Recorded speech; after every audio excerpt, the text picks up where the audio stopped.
Mr. President, Your Majesty, Your Royal Highnesses, Excellencies, ladies and gentlemen, and indeed, friends of India and friends of Sweden.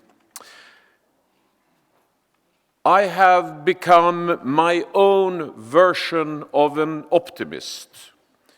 If I can't make it through one door, I'll go through another door. Or I'll make a door.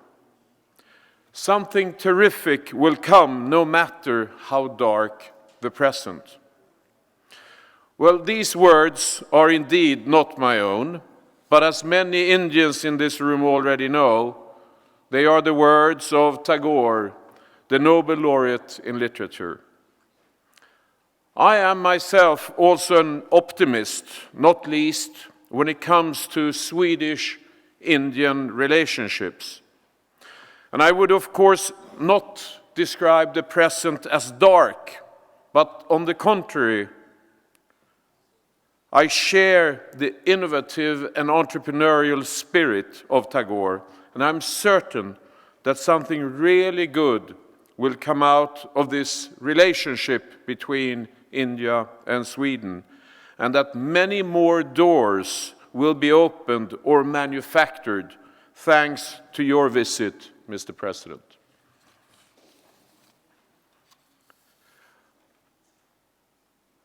Swedish industries, as we all know, have been present in India for well over a century. Ericsson sold its first telephone system in India already in 1903. And today, India has more Ericsson employees than in any other country. I believe that what was true then is still true today, whether it is India or Sweden. An open market economy with a strong financial sector based on predictable rule of law is the best way to drive long-term sustainable growth. In 1960, the Indian administration wisely encouraged Swedish companies to establish themselves in India, not least in the city of Pune, where they generously provided land. This call, as we all know, was well received to the extent that today you have a street called Sweden Road in Pune, paved with Swedish multinational brands such as SKF, Alfa Laval, Tetra Pak and SCA, just to name a few. This is to nobody's surprise because Pune, and this is really my point, Pune is a beautiful ecosystem of academic institutions, a well-trained workforce with a critical mass of infrastructure supporting it. Well, ladies and gentlemen, Sweden is a small country with only about 10 million people. We are totally dependent on global open and free markets.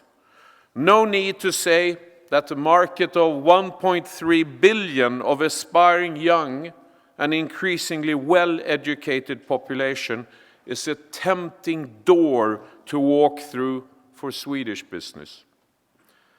The new drive for Make in India is also a great match. Sweden's size and industrial profile is well designed to cater for the transfer of technology in order to allow for the next level of industrialization of India.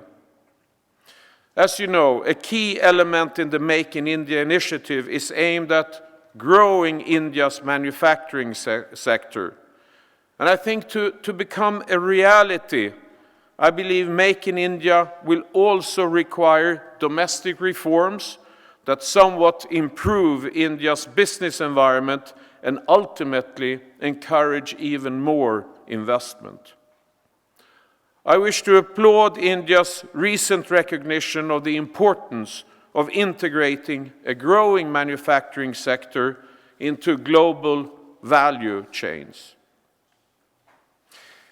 India needs a forward-looking trade policy that addresses these challenges. The conclusion of an EU-India free trade agreement would be a very significant step in the right direction, opening yet a new door also in our Sweden-India relationship.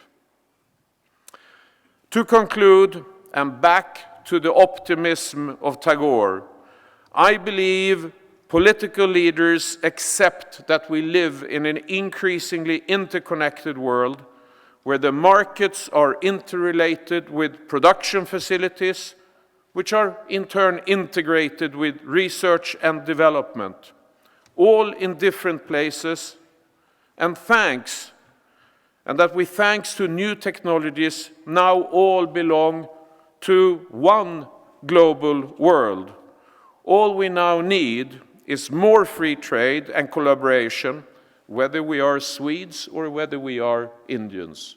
Thank you very much.